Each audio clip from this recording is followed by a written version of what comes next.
Hello students, हमने gravitation chapter start करा था। उसमें हम कुछ टॉपिक्स पढ़ चुके हैं। उसी पे हम कुछ न्यूमेरिकल्स करेंगे आज, और फिर अपन कुछ टॉपिक्स भी पढ़ लेंगे। फिलहाल स्टार्ट करते हैं न्यूमेरिकल्स से। पहला न्यूमेरिकल बोर्ड पे लिखा हुआ है, two particles A and B of masses m1 and m2 respectively are placed at some distance। पहली लाइन पढ़ी, हमको पता है पहली लाइन पढ़ने से कि दो पार्टिकल्स हैं, एक पार्टिकल A है, दूसरा पार्टिकल B है। Two particles A and B of masses m1 and m2। इसका मास हम m1 मान लेते हैं और इसका मास हम m2 मान लेते हैं। Respectively are placed at some distance. ये दोनों किसी डिस्टेंस पे रखे हुए हैं। इन दोनों के बीच में कुछ डिस्टेंस है। हम डिस्टेंस लेते हैं सेंटर से, यानी इस पॉइंट से इसके सेंटर के बीच का जो डिस्टेंस है, इसकी बात कर रहे हैं अपन। इसको अपन अज्यूम कर लेते हैं, मान लेते हैं कि डिस्टेंस है r। चलो पहले तो एक ही लाइन पढ़ी, अब यहां से हमको क्या समझ आता है वो अपन लिख लेते हैं। मास ऑफ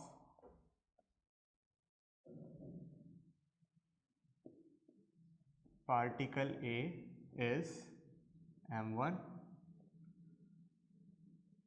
मास ऑफ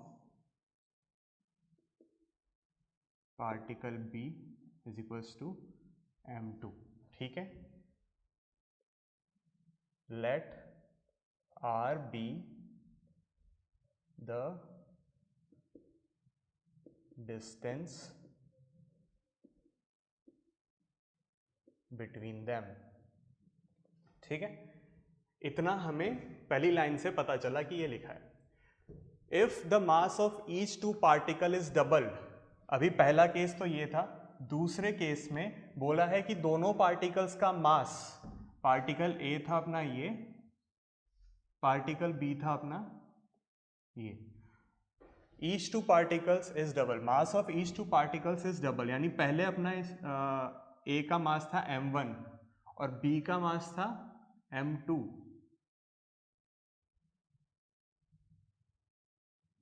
एक सेकेंड,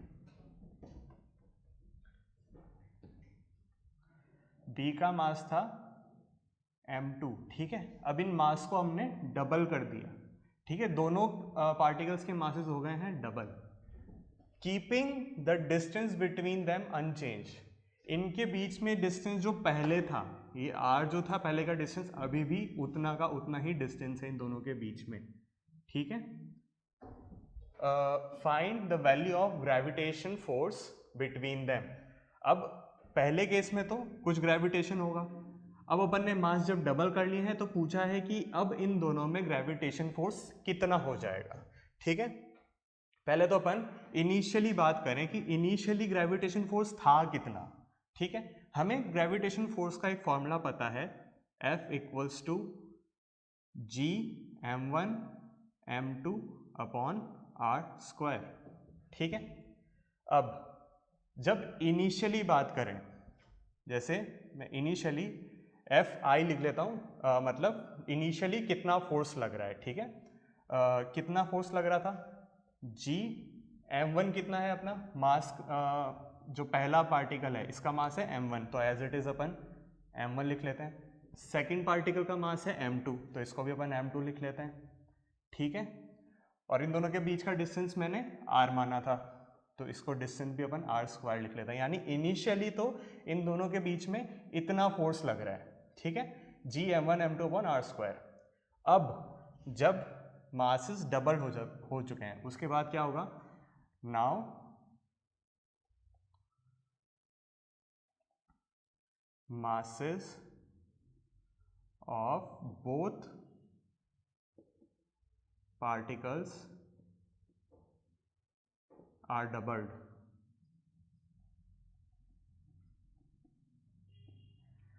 तो पहले पार्टिकल का मास कितना हो जाएगा, therefore mass of particle A will be twice of m1, है ना, ट्वाइस ऑफ m1 हो जाएगा, and mass of particle B equals to twice of m2। Particle B का मास ट्वाइस ऑफ m2 हो जाएगा। अब इन दोनों के बीच में ग्रेविटेशन फोर्स कितना लग रहा होगा, F2 मान लेते हैं, या फिर इसको ना अपन F1 मान लेते हैं, इनिशियली को F1 मान लेते हैं। जब इनिशियली अपना इतना फोर्स था, इसको अपन F2 मान लेते हैं, ठीक है। कि ये बाद में जब मासेस डबल हो गए तो फोर्स कितना होगा। अब कितना होगा, Gm1 मतलब पहले पार्टिकल का मास जो कि है twice of m1, Gm1 m2 upon are square. m2 की वैल्यू मतलब जो सेकेंड पार्टिकल है उसकी वैल्यू, सेकेंड पार्टिकल के मास की वैल्यू 2m2 अपॉन इन दोनों के बीच में डिस्टेंस कितना है r, ठीक है, उसका स्क्वायर कर देंगे हम। ओके, अब क्या होगा, 2 इंटू 2 4 हो जाएगा, तो F2 विल बी 4, 2 इंटू 2 4 हो गया, 4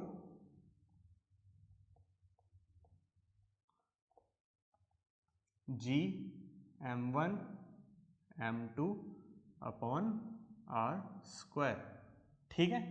अब बाद में जब हमने मासेस डबल कर लिए तो फोर्स की वैल्यू आ रही है, इन दोनों के बीच का जो फोर्स है ग्रेविटेशन फोर्स की वैल्यू आ रही है 4Gm1 m2 upon are square. अच्छा, Gm1 m2 upon are square, ये पूरी चीज़ किसके इक्वल है, F1 के इक्वल है। ये पूरी चीज़ F1 के इक्वल है, तो इस पूरी चीज़ में Gm1 m2 upon are square, इस पूरे की जगह मैं F1 लिख सकता हूँ क्योंकि Gm1 m2 upon are square F1 के इक्वल है। तो इस पूरी चीज़ की जगह मैं F1 लिख देता हूँ, तो F2 इक्वल्स टू 4F1। तो इन दोनों के बीच में हमसे ग्रेविटेशन फोर्स पूछा गया था, तो हम क्या लिखेंगे कि gravitation force between these two particles after doubling their mass will be 4 times the initial gravitation force between them, ठीक है। ओके, इसको नोट कर लो एक बार, उसके बाद अपन नेक्स्ट क्वेश्चन देखते हैं। ओके, नेक्स्ट क्वेश्चन अपन देखते हैं। नेक्स्ट क्वेश्चन में लिखा है the mass of sun is 2 into 10 to the power 30 kg and the mass of earth is 6 into 10 to the power 24 kg. If the average distance between them is 1.5 into 10 to the power 8 kilometer, calculate the gravitation force between them. क्या बोला है, जैसे ये हमारा सन है, ये हमारा अर्थ है। बोला है सन का जो मास है वो है 2 into 10 to the power 30 kg, ठीक है। जो m1 है यहाँ पे वो ये दे रखा है, और अर्थ का मास दे रखा है 6 into 10 to the power 24 kg, जो कि हमारा m2 हो जाएगा, ठीक है। If the average distance between them is, centre से डिस्टेंस, इसके सेंटर से डिस्टेंस कितना दे रखा है 1.5 into 10 to the power 8 kilometre. Find the gravitation force between them. अब इन दोनों के बीच में ग्रेविटेशन फोर्स पूछा है कि ग्रेविटेशन फोर्स क्या है। हमको m1 की वैल्यू दे रखी है 2 into 10 to the power 30 kg, m2 यानी अर्थ का मास हमको दे रखा है 6 into 10 to the power 24 kg। Distance between them यानी स्मॉल r की वैल्यू हमें दे रखी है 1.5 into 10 to the power 8 kilometre. Kilometre को हम मीटर्स में चेंज कर लेते हैं, तो 1.5 into 10 to the power 8 into 10 power 3 हो जाएगा। ओवरऑल जो डिस्टेंस बिटवीन देम है क्या हो जाएगा 10 टू द पावर 11 मीटर, ठीक है। हमें पूछा है ग्रेविटेशन फोर्स क्या है इन दोनों के बीच में, ठीक है। तो कैसे निकालेंगे, हमें फॉर्मूला पता है, G is equals to F equals to Gm1 m2 upon are square. क्या हो जाएगा, G की वैल्यू हमें पता है 6.67 into 10 to the power -11, m1 की वैल्यू है 2 इंटू 10 टू द पावर 30 और m2 की वैल्यू है, नीचे लिख दे रहा हूँ मैं यहाँ पे क्योंकि स्पेस नहीं रहेगा उधर, फिर 6 इंटू 10⁻24, ठीक है। डिनोमिनेटर में क्या हो जाएगा, डिनोमिनेटर में r स्क्वायर यानी 1.5 इंटू 10⁻11 का होल स्क्वायर। इसको अपन कैलकुलेट करेंगे तो आंसर आ जाएगा। एक बार जल्दी से इसको कैलकुलेट करो। ओके, तो तुमने इसको कैलकुलेट कर लिया होगा। आंसर क्या आएगा, 3.57 इंटू 10⁻22 न्यूटन, ठीक है। तो इन दोनों के बीच में इतना ग्रेविटेशन फोर्स लग रहा है। जल्दी से इसको नोट करो, उसके बाद अपन आगे के टॉपिक्स देखते हैं। तो चलो अब एक नया टॉपिक स्टार्ट करते हैं। टॉपिक की हेडिंग डालना फ्री फॉल। अब ये फ्री फॉल होता क्या है, नाम से ही पता चल रहा है फ्री फॉल यानी फ्री होके फॉल करना, एकदम टेंशन फ्री होके अपन को गिरना है। अब ये कैसे गिरना है ये देखो। जैसे मानो एक बिल्डिंग है, बिल्डिंग के ऊपर एक पर्सन खड़ा है और इसने एक मार्कर, जैसे मान लो मैं ही हूँ, मैंने बिल्डिंग के ऊपर जाके एक मार्कर ड्रॉप कर दिया। इसने एक मार्कर जो है, मान लो ये अपना एक मार्कर है, इसको ड्रॉप कर दिया। अब ध्यान देना, इसने फेंका नहीं है, नीचे थ्रो नहीं किया है, इसने सिर्फ ड्रॉप किया, यहाँ से छोड़ दिया है बस, ठीक है। तो इसकी इनिशियल वेलोसिटी तो जीरो ही रहेगी, 0 मीटर पर सेकेंड। ये हमने मोशन चैप्टर में पढ़ा था कि कोई भी चीज़ को अपन बस ऐसे छोड़ देते हैं तो इनिशियल वेलोसिटी जो होती है वो जीरो होती है, ठीक है। ओके, अब देखो इनिशियली तो इसकी वेलोसिटी जीरो थी। अब इसके साथ क्या होगा, जैसे ही मैंने इसको छोड़ा, इसके साथ क्या होगा, जो अर्थ का ग्रेविटेशन फोर्स है वो इसको नीचे की तरफ खींचेगा, है ना। इसको वो नीचे की तरफ खींचेगा, जिससे जो मार्कर है मेरा वो नीचे की साइड आ जाएगा। मान लेते हैं मेरा मार्कर अभी यहाँ पे आ गया।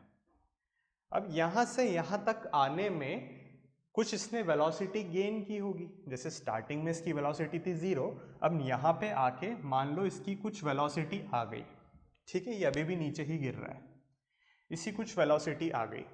अब मैं तुमसे एक क्वेश्चन पूछना चाहता हूँ कि मुझे बताओ कि इस मार्कर पे कितने फोर्सेस एक्ट कर रहे हैं।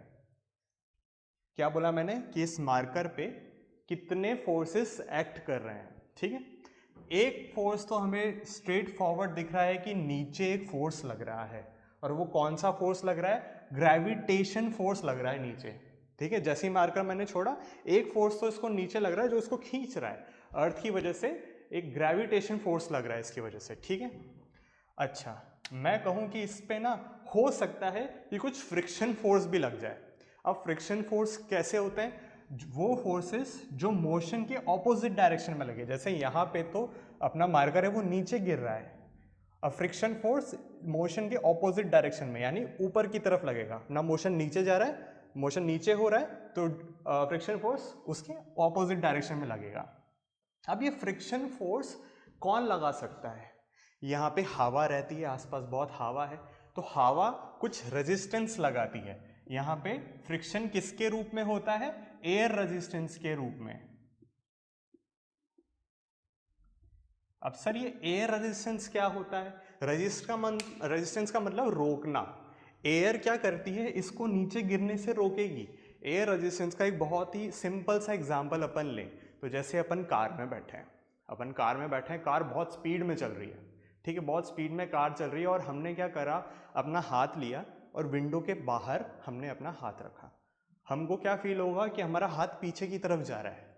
क्यों जा रहा है, क्योंकि जो एयर है वो अपने हाथ पे एक फोर्स लगा रही है जो अपन को पीछे की तरफ धकेल रही है, ठीक है।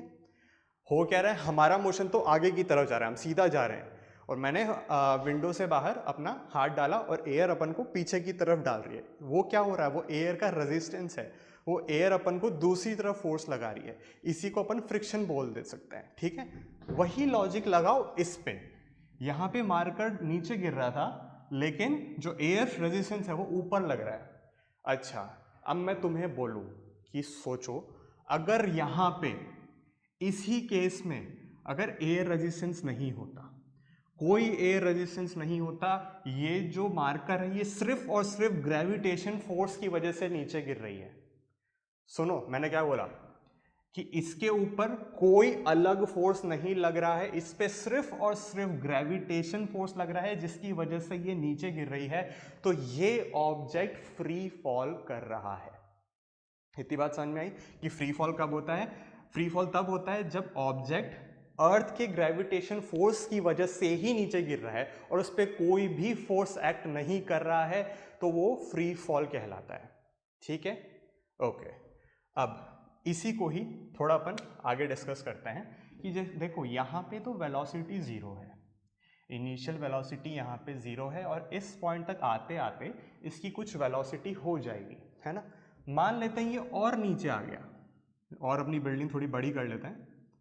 मान लेते हैं ये और नीचे आ गया तो इसकी वेलोसिटी अब और बढ़ जाएगी, और नीचे आया तो इसकी वेलोसिटी और बढ़ जाएगी। तो जैसे जैसे नीचे आ रहा है इसकी वेलोसिटी बढ़ती जाती है। ऐसा क्यों हो रहा है? ऐसा क्यों हो रहा है कि इसकी वेलोसिटी पहले तो जीरो थी, जब अपन ने छोड़ा तब इसकी वेलोसिटी जीरो थी, लेकिन जैसे जैसे ये नीचे आ रहा है इसकी वेलोसिटी बढ़ रही है। यहाँ पे अगर चेंज हो रहा है वेलोसिटी का तो यहाँ पे कुछ एक्सेलरेशन भी लग रहा होगा।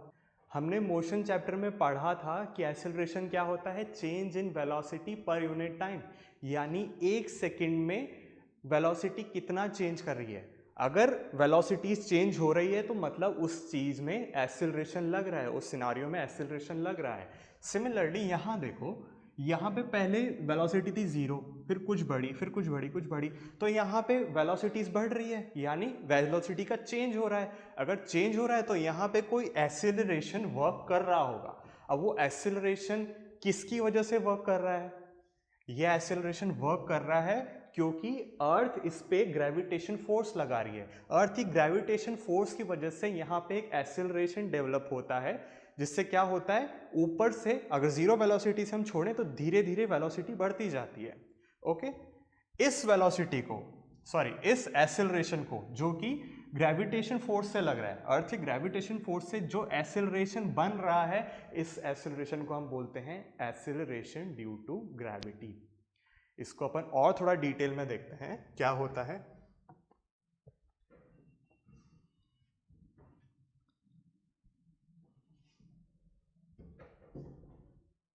हाँ तो देखो, एक एग्जांपल लेते हैं अपन।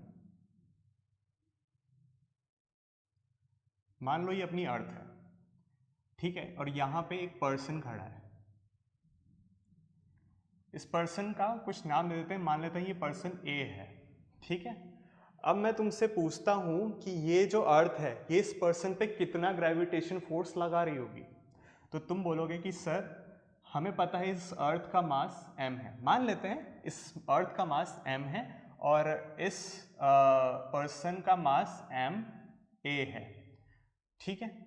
और इनके बीच का जो डिस्टेंस है, डिस्टेंस सेंटर से लेते हैं हम, ठीक है। तो यहाँ सेंटर से हम इस पर्सन के पास एक डिस्टेंस ले लेते हैं और इस डिस्टेंस को अपन r, कैपिटल R नाम दे देते हैं, ओके। अर्थ का मास है m, ठीक है। इन दोनों के बीच का जो डिस्टेंस है वो है r, पर्सन a का मास है ma। इतनी बात क्लियर है? अब मैं तुमसे पूछा कि बताओ अर्थ इस पर्सन पे कितना ग्रेविटेशन फोर्स लगा रही है, ठीक है।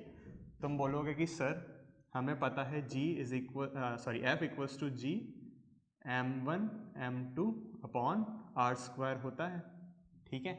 यही फॉर्मूला हम इस पे अप्लाई कर देंगे तो क्या होगा, F equals to capital G m1 earth का मास है, कैपिटल M, m2 यानी इस पर्सन का मास है m a, अपॉन इन दोनों के बीच का जो डिस्टेंस है, मैंने कैपिटल R माना था, कैपिटल R का स्क्वायर, ठीक है। इतनी बात समझ में आई? अच्छा, मान लो अब अर्थ के इस पॉइंट पे एक और पर्सन है, ठीक है। इस पर्सन का नाम अपन बी रख लेते हैं कि एक बी पर्सन है, वो यहाँ पे रखा हुआ है। अब मैं तुमको कहूँ कि अब मुझे ये बताओ इन दोनों के बीच में, या फिर अर्थ पर्सन बी पे कितना ग्रेविटेशन फोर्स लगा रही होगी, तो तुम वापस सेम चीज़ बोलोगे। सर सेम चीज़ करेंगे हम, इसका मास अपन एम बी कंसिडर कर लेते हैं, ठीक है। सेम चीज़ बोलोगे कि इसका मास एम बी है, अर्थ का मास एम है, और ऑब्वियसली इन दोनों के बीच का डिस्टेंस भी आर ही रहेगा। ठीक है, आर क्यों रहेगा, क्योंकि रेडियस सेम रहता है ना, तो यहाँ पे आर रहेगा। अब फोर्स क्या रहेगा, ग्रेविटेशन फोर्स इन दोनों के बीच में जी m1 m2 upon are square. ठीक है, F विल भी क्या हो जाएगा, m1 कितना है कैपिटल M, m2 कितना है mb upon are square. R square इन दोनों के बीच में डिस्टेंस कितना है कैपिटल R, इसका स्क्वायर कर देंगे। ठीक है, इतनी बात क्लियर है। अब तुम इन दोनों चीज़ों को कंपेयर करो, इसको मान लेते हैं कि फोर्स A पर्सन पे लग रहा है और इसको लिख लेते हैं कि फोर्स B वाले पर्सन पे कितना लग रहा है। ठीक है, दोनों को कंपेयर करो, यहाँ पे G capital M upon are square और यहाँ पे भी सेम चीज़ आ रही है G capital M upon are square, दोनों जगह सेम चीज़ आ रही है। तो अपन क्या करते हैं, इन चीज़ों को कोई नाम दे देते हैं। जैसे मान लेते हैं कि इन दोनों को मैं G से रिप्रेजेंट कर लेता हूँ, capital G M upon are square. जो छोटा g है उसकी value G M upon are square है। ये हर जगह सेम ही आ रही है। ठीक है, अगर एक और पर्सन भी होता, अगर कोई थर्ड पर्सन यानी सी पर्सन भी होता, उसमें भी ये वैल्यू सेम ही आती, ये वैल्यू सेम आती, बस उसमें उसका मास, जो पर्सन का मास है वो अलग हो जाता, बाकी ये वैल्यूज सेम आती। तो मैं इन वैल्यूज को एक छोटा एक नाम दे दिया g। ठीक है, अब हमने पहले वाले चैप्टर्स में Newton second law of motion पढ़ा था, उसमें हमने क्या पढ़ा था, उसमें हमने एक फॉर्मूला पढ़ा था F equals to M a. ठीक है, वहां पे हमने एक फॉर्मूला पढ़ा था F equals to M a. यहाँ पे जब मैं इस पूरी चीज को स्मॉल g से रिप्लेस कर देता हूं तो क्या हो जाएगा, F A equals to M a को मैं पहले लिख लेता हूं एम ए इंटू छोटा वाला g, यानी F A equals to M A into G, ये मास ऑफ पर्सन ए है। सिमिलरली मैं यहाँ पे एफ बी क्या होगा, यहाँ पे मैं स्मॉल g कर लेता हूँ और एम बी। ठीक है, या फिर इसको ऐसे लिख लेते हैं F B equals to M B into G. ठीक है, अब इसको और इसको कंपेयर करो। चलो अपन इसको और इसको ही कंपेयर करते हैं फिलहाल तो। ठीक है, क्या हो रहा है, यहाँ पे लिखा है F equals to M A और उधर F A equals to M A into G. ठीक है, इन दोनों को कंपेयर करते हैं। यहाँ पे फोर्स लिखा है, यहाँ पे भी फोर्स लिखा है, यहाँ पे कुछ मास है, यहाँ पे भी कुछ मास है। ये A अपना एक्सीलरेशन होता है और यहाँ पे G, अब ये एक्सीलरेशन है तो इसको भी एक्सीलरेशन ही होना पड़ेगा। ठीक है, अब अगर ये एक्सीलरेशन है और ये भी एक्सीलरेशन है तो इसको हम क्या नाम देंगे, तो इसको भी अपन एक्सीलरेशन ही नाम देंगे। और कैसे लिखेंगे, एक्सीलरेशन ड्यू टू ग्रेविटी, इसको नाम देंगे एक्सेलरेशन ड्यू टू ग्रेविटी। एक बार अब ये सारी चीजें नोट कर लो, उसके बाद अपन आगे बढ़ते हैं। ओके, तो तुमने नोट कर लिया होगा। एक चीज ध्यान रखना इसमें कि जो स्मॉल g है इसका फॉर्मूला है g into capital M upon are square. Okay,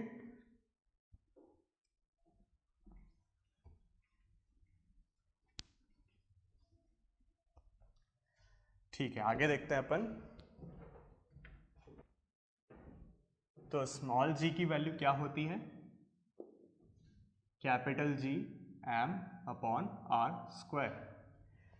ये अपन अर्थ की बात कर रहे हैं फिलहाल। तो अर्थ पे एक्सेलरेशन ड्यू टू ग्रेविटी किसके ऊपर डिपेंड करती है, कैपिटल G जो कि यूनिवर्सल ग्रेविटेशन कांस्टेंट है, मास ऑफ अर्थ और रेडियस ऑफ अर्थ, इन्हीं के ऊपर डिपेंड करती है। इसमें तुम एक चीज देखो कि जो एक्सेलरेशन ड्यू टू ग्रेविटी है ये ऑब्जेक्ट के मास पे डिपेंड नहीं करती। जैसे हमने एक एग्जांपल स्टार्टिंग में देखा था कि एक पर्सन है,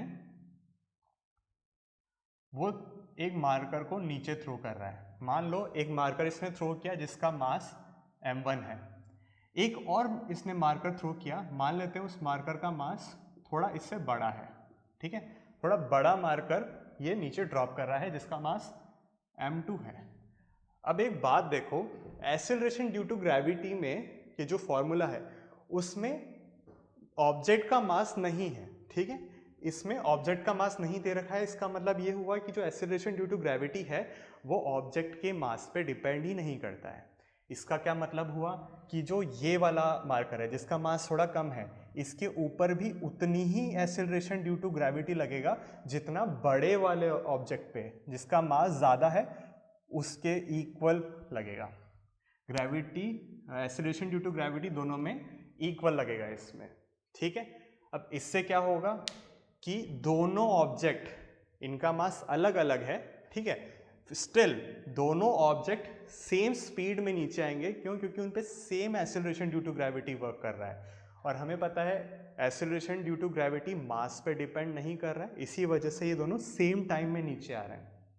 भले ही इनका मास कुछ भी हो, भले ही इसका मास कम है उसका मास ज़्यादा है, ये दोनों सेम टाइम पे नीचे आएंगे, बस शर्त ये है कि और कोई दूसरा एक्सटर्नल फोर्स इन पे काम नहीं करना चाहिए, ये दोनों फ्री फॉल होके नीचे आने चाहिए, ठीक है। अगर कोई दूसरा एक्सटर्नल फोर्स लग रहा है तब तो ये ऊपर चल जाए या ये साइड में चल जाए, वो फिर अलग सिनारियो हो जाता है। लेकिन अगर ये दोनों फ्री फॉल कर रहे हैं, फ्री फॉल का मतलब क्या था, जब ओनली अर्थ का ग्रेविटेशन फोर्स इन पे लग रहा है, अगर ये सिचुएशन है तब ये दोनों भले ही इनका मास कुछ भी हो, ये दोनों सेम स्पीड से नीचे आएंगे। इतनी बात क्लियर है? ये एग्जाम्पल चाहो तो नोट कर लो, इसके बाद अपन आगे देखते हैं। ओके, तुमने नोट कर लिया होगा। इसके आगे अपन देखते हैं कि जो स्मॉल g है इसकी वैल्यू क्या होती है।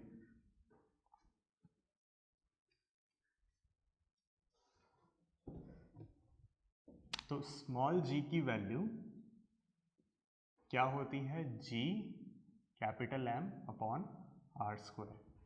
g की वैल्यू ये है यूनिवर्सल ग्रेविटेशन कांस्टेंट, इसकी वैल्यू हमें पता है 6.67 इंटू 10 टू द पावर -11 होती है।